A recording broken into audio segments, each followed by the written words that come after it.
All right, Rockport-Fulton, America, welcome in to this edition of the Pirates Cove podcast. I'm your host, Rick Walker.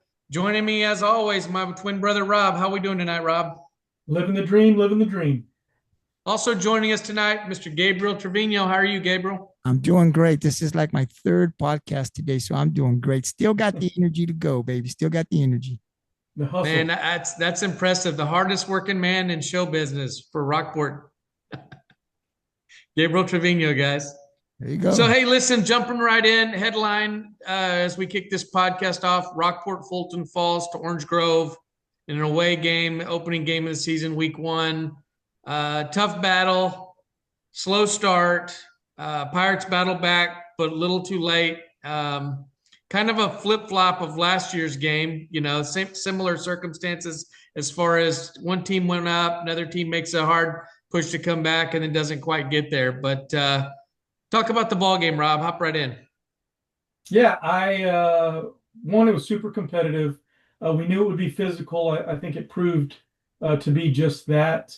I think overall, when I look at, you mentioned it already, the start put us in a bit of a hole. I believe we got down 21 to 6 there in the first half and just couldn't get the ball going the right direction from a moving it down the field and scoring.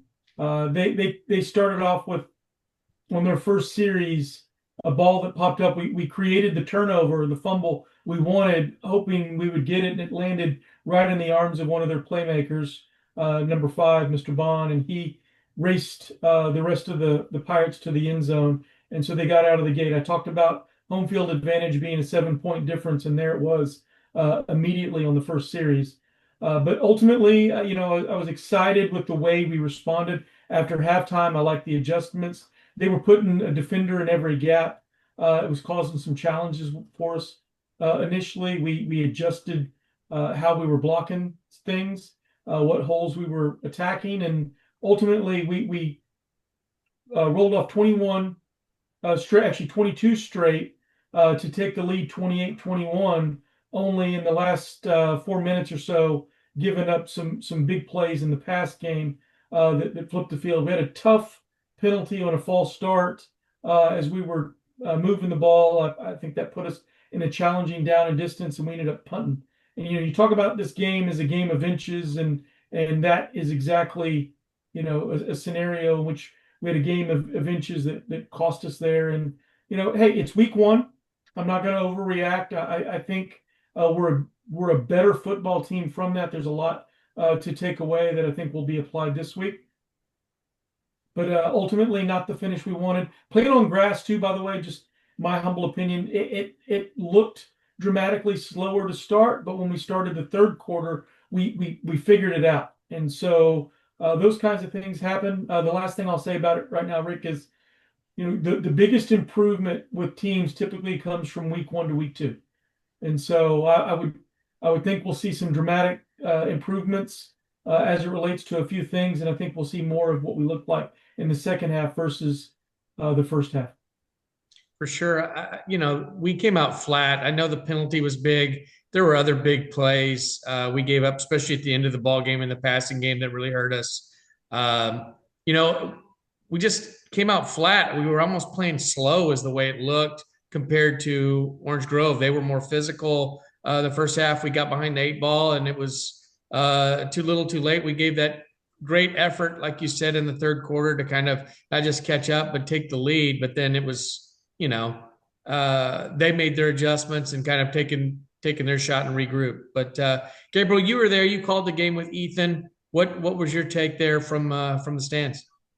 Well, definitely a slow start. We had seen that, against Westoso, I heard you guys say, man, the scrimmage was a little slow. Then we started picking things up, which is what happened in this game. But what was surprising to me on the defensive side is Bond was able to get 186 total yards running on the ground. I don't know if that was all on the ground, but he was able to run on our defense, which I thought they wouldn't be able to do. I thought I would see more throws.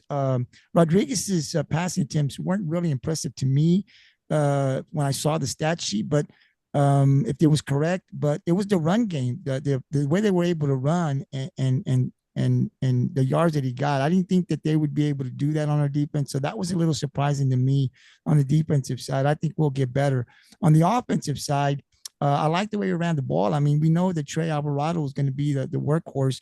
Got about, I think, 111, 112 yards is what I saw, is what he ended up with, a long touchdown run that he had. And the other one was Sauce.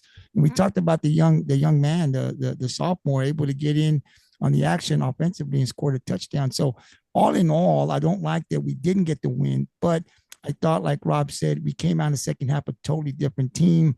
I wish I was in the locker room to hear what Coach Sosa told the boys, because whatever was told, they came back and played different. But I think we're going to be better, guys, because of this loss. I expect them to come out a lot faster. Friday against San Diego, I expect them to be able to run the ball again effectively. Trey, I think, will have another big game, and I expect us to get the win. Yep.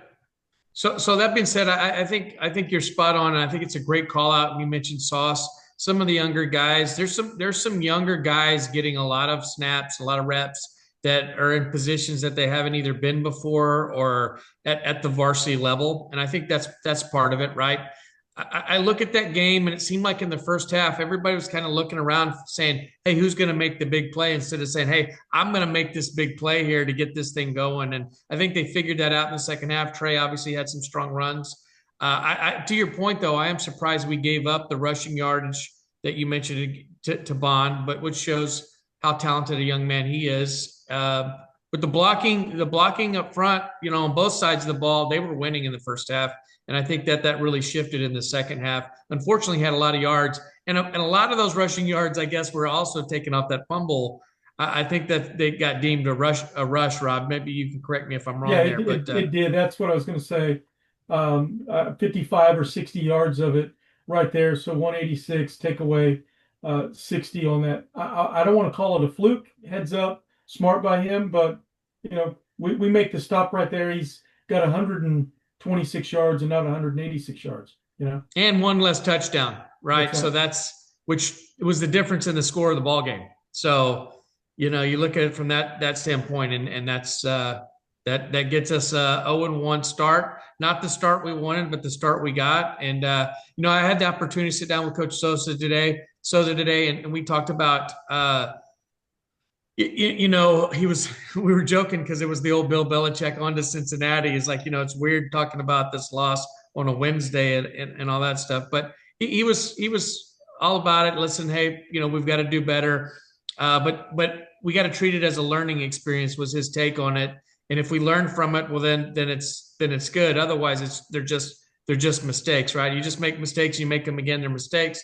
If you make them once and learn from them, well, then it's a lesson, was the way he put it. And I couldn't agree more. And I think you're going to see dramatic improvement, week 1 versus week 2 for these Rockport-Fulton Pirates. Yeah. Anything you want to add? Yeah, I would just add one. I thought several guys had some pretty nice games. Reed Snyder played really well. Hit Grubert on a couple of nice passes.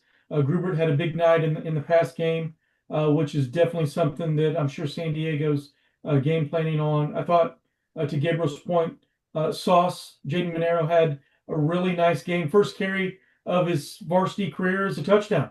Never forget that, right? So exciting, and the future is bright.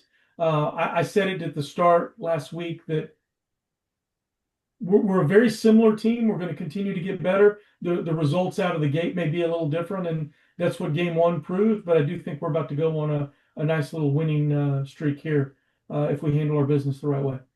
Hey, Rick, Rob, I just wanted to mention Grubert had about 90 yards in passing, which is really good. So yeah, he had a big night. Reed had a good night. So all in all, like you said, man, I think we're going to play a lot better in week 2. We did. And shout out to the O-line, right? Struggled running the ball, but pass protection was pretty good. Reed had a lot of time, even on the rollouts. I would, against West Oso in the scrimmage, there was a lot of pressure even when we were doing the rollouts. There was a much better protection, adjustments made, things like that to give him the opportunity to throw the football. And he did a nice job. He had a good football game. Unfortunately, Pirates still fell short. But again, big things ahead. I think there's a lot to be excited about, and which we'll dive into when we talk about San Diego But before we do, I want to thank our sponsors, the Pirate Club sponsoring our podcast. Great group down there. They do a great job supporting the athletic programs, all athletic programs, with the products that they sell and the booth. And now, great news. They've got the new concession stand that's behind the home stands. That will actually be open this week for the first time on Friday night. So excited about that. So we'll have two concession stands. One's a little closer. One's brought to you by the band. One is the Pirate Club. So excited to have that for the Rockport-Fulton fans, Rob. Yeah, long overdue. Thank you to the folks that made that happen. I love the design. The location is fantastic. It's convenient, and you don't have to walk all the way over to the concession stand to go to the bathroom. So, hey, big things happening. The school's getting improvements all over the place. That's one of them. Just excited to see it. By the way, the baseball stadium overhang stands, all of that looks spectacular as well. So again, just really excited about the improvements being made at the school and the facilities and the overall impact it's having on the program.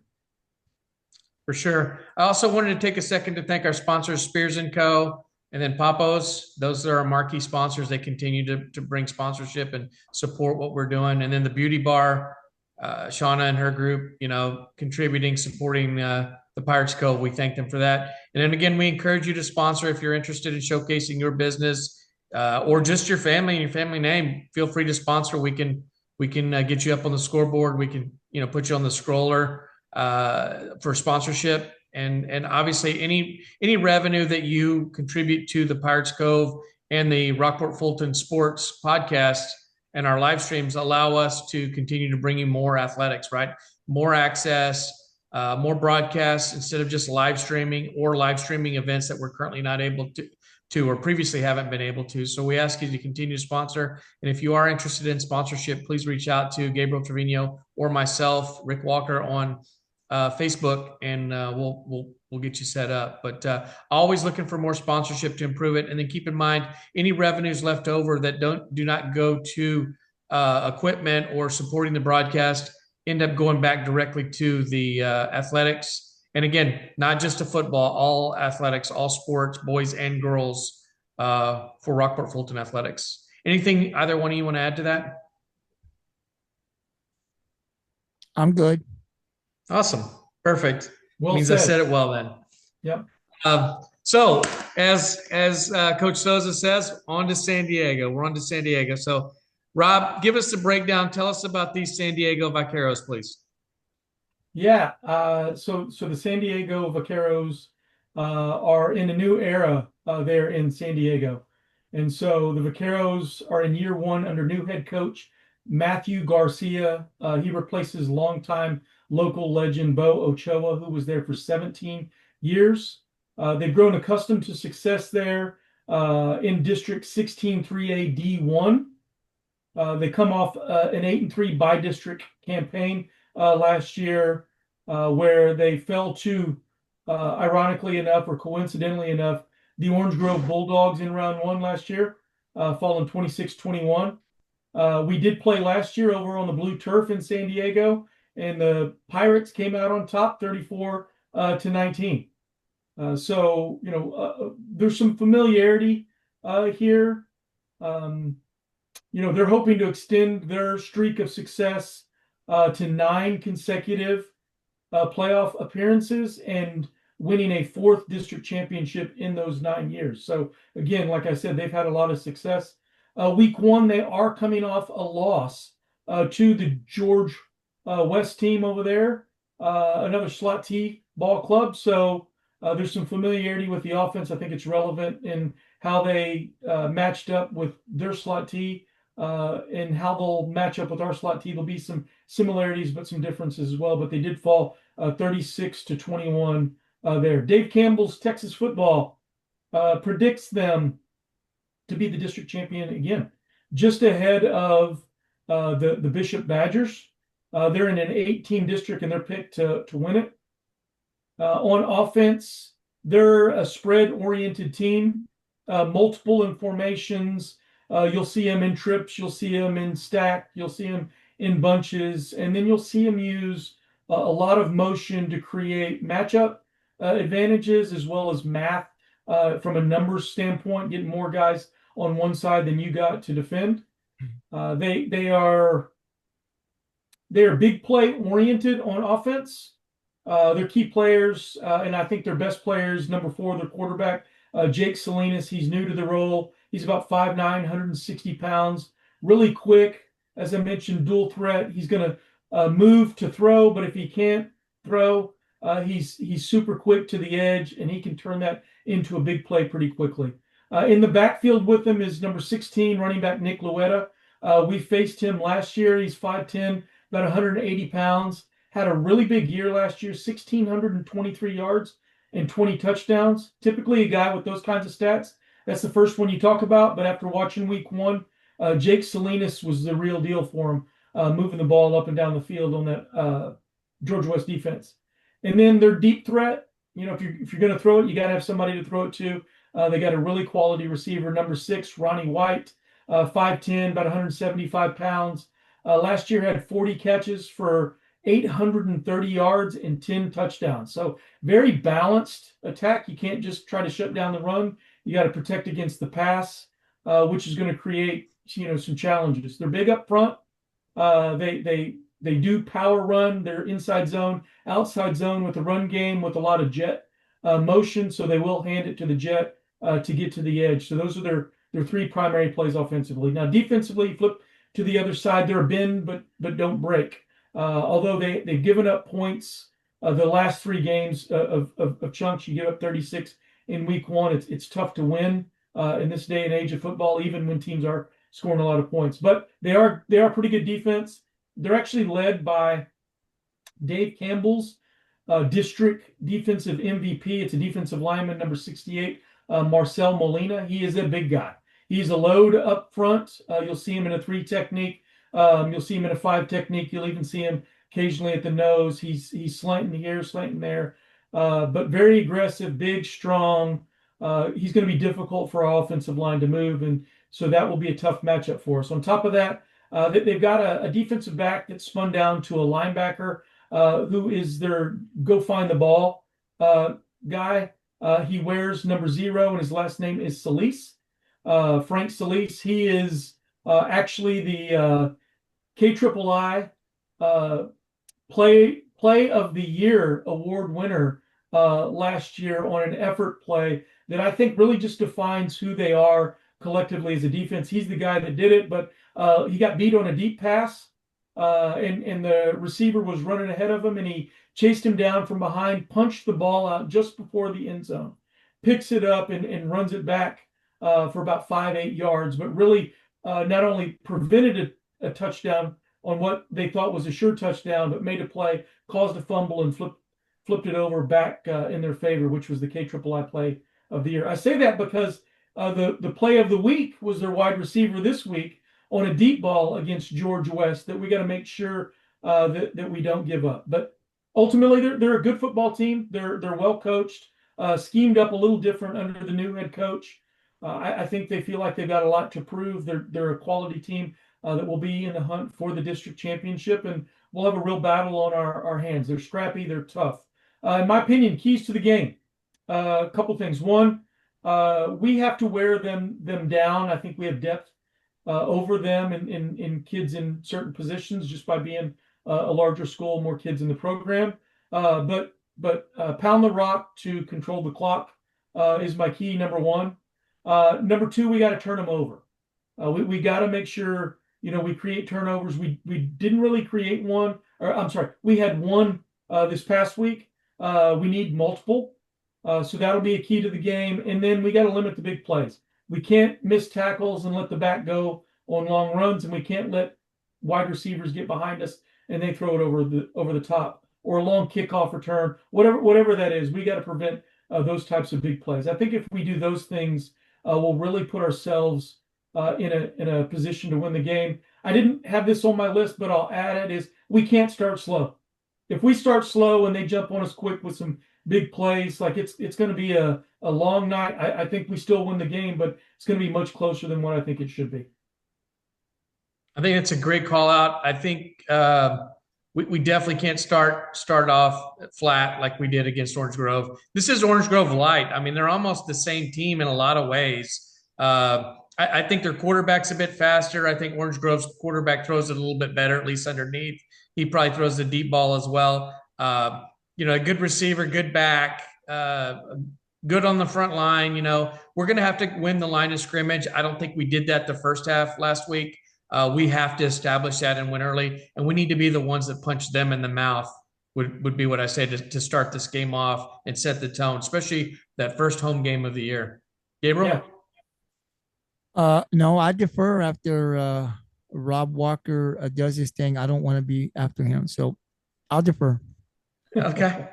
Hey, Fine. Rick, Yeah. one of the things that I think stands out is we faced a lot of RPO against Orange Grove. They'll do a little bit of it, a little different version and who they read, but ultimately won't be as much RPO. I would expect more of the passes to the edge, a lot to their sideline. If I was to guess, I don't know, like that young quarterbacks. He's a young quarterback, and I think what we've got to do is get him rattled. That was his first start. In fact, he was listed as an athlete in much of the programs. He isn't even listed as the quarterback, but he is a good one. Very athletic, and we're going to have to make sure we keep him corralled, stay in the pocket, and when we get to him, get him on the ground. For sure. So with that being said, it's prediction time, our favorite time of the show here. Gabriel, I'm going to let you lead it off. What's your prediction Friday night as the Vaqueros make the trip over to Rockport-Fulton with a 7 p.m. kickoff at Pirate Stadium? I think we're going to win big. I think this loss. I think we're going to come out focused. I think we're going to be ready to go. It's our first home game of the season, so the home crowd, hopefully, it's going to be packed. I think we're going to win big. I'm going to say 42-14. Wow. Rob, you're up. Yeah. I think we give up some points, but I do think we win. I think they have some playmakers that are going to be tough to stop situationally. I think we're very base right now this early in the season, in my opinion. I could be wrong. Coaches could tell you something different. This is just my opinion. And with that, that's going to open some opportunities for them, I think, to potentially make plays. I do have us winning, but I do think it's a high-scoring game. I'm going to say Rockport-Fulton 42 because they give up a lot of points. I think we're going to get ours, and I think they're 42-35, Rockport-Fulton. Man, you got it close. I don't like that. But I think it's reasonable. To be honest, I think the score is just like the Orange Grove score, except us 35-28 over the Vaqueros. 35-28 Rockport-Fulton is what I'm picking. Awesome. Well, so those are our predictions. Any big games going on, Rob, within the Coastal Bend that you want to talk about? Oh yeah. So in the district, the first matchup, Cuero, we'll talk about them. They're the favorite to win our district. They are coming off a win against 3A, defending state champion and number one Columbus. They won 28-21 against the Columbus Cardinals. They've got another really tough matchup versus the Lavernia Bears. That game is going to be, if you're not a Pirate fan, it's must see. I'll be very interested in the scoreboard. We'll keep you posted in game, but that is two state ranked teams that I think both of them are top 10 for sure, in my opinion, but possibly even top 5. And so that'll be a really good ball game. Lavernia's coming off a game in which they scored 70 points in week 1. So points should be there. I think they'll test Cuero, but I do think Cuero wins in that one. Ingleside versus Aransas Pass. A neighboring town rivalry. It's not the Shrimp Bowl. I don't know what they call that rivalry. Really don't care for either one of them, but I hope they beat the heck out of each other. But ultimately, I think Ingleside is going to win that game. Aransas Pass again. They're coming off scoring 70 points against Rivera Coffer. They won massively over Rivera. And then moving on, Robstown plays San Antonio Edison. Robstown coming off a win against the John F. Kennedy Rockets. So they're 1-0. And then Sinton versus Port Lavaca. So the Calhoun Sand Crabs versus the Sinton Pirates, which is always a pretty tough matchup. Port Lavaca did lose week one over Beeville 37-21, but that should be a really good matchup. And then in the state ranked games and then an area game I'll talk about. We'll go to the area game first. Cal Allen and Alice matchup. Both teams 0-1 to start the season, which is rare. Carroll beat Alice, and Gregory Portland put it on Cal Allen in week one. So that rivalry has shifted a bit, but GP came out and really took it to them. On state level, Duncanville versus Dallas South Oak Cliff. South Oak Cliff coming off a big win off of Houston Galena Park North Shore. Duncanville being Duncanville, very, very talented team. But again, I wouldn't be surprised if SOC, how they're built, comes out and beats North Shore and Duncanville in back-to-back weeks. What kind of statement would that be when a 5A team does that to two state-ranked 6A teams?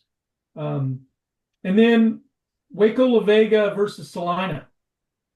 Really big game. Salina, defending state champion. Both teams loaded with talent. Salina picked to win state by many again for 4A D2. That's our classification. And I think if I was a betting man this early, offensive line woes and some defensive line personnel challenges, I think Waco La Vega is going to get Salina this week. But by the time we get to the end of the year, I think Salina will be right back in it. So a lot of good football all around the state, a lot of good football in the district and in the area. Again, this is the best time of the year. I love it. The matchups. It's just a great time to watch high school football, the best sport that there is. So you have Cuero beating Lavernia? I do. See, I think Lavernia beats Cuero. So should be interesting. Part of that gauntlet, Cuero's schedule, right? I mean, you play Columbus and then you come back to Lavernia. You got Miller coming up. Like it's a lot. And then they play Rockport-Fulton and then Sinton. Like their first 7 are ridiculous. Should be fun. Gotta love it. Gotta love it. Well, that's all I have. Gabriel, you got anything before we wrap up the show? No, just thank you guys for coming on the podcast again. Obviously, we're going to upload this one, Coach Souza's. We did volleyball today, and for all those this Friday, Rick will be back in the booth with Ethan. So you'll have Ethan calling play-by-play, and now Rick will be what Rob was last year. So I'm definitely looking forward to that. So the Walkers will be back in the booth. I'll be checking them out. So if you can't make the game, and again, we want everybody at the game on Friday. We don't want you to sit around at the house and watch it through the stream. But if you're out of town, if you're working and can't make it, definitely support the Pirates through the live stream. But if not, go on out there, and we're hoping to get our first win of this season. For sure. Well said. Rob, that's a great shirt, by the way. Kudos to you for that. Representing. I gotta get mine. So we'll work on that piece. But that's going to do it for our show tonight for the Pirates Cove podcast. I want to thank Rob, thank Gabriel. Appreciate you guys coming on as usual. And again, thank our sponsors and encourage you to sponsor. Please join us. Hey, Rick. Please help us continue doing what we're doing. Yes, sir. Hey, real quick shout out to the Pirate Club. They are looking for volunteers to man and they're looking for men and women to work the concession stand, as well as folks to volunteer to work the shack.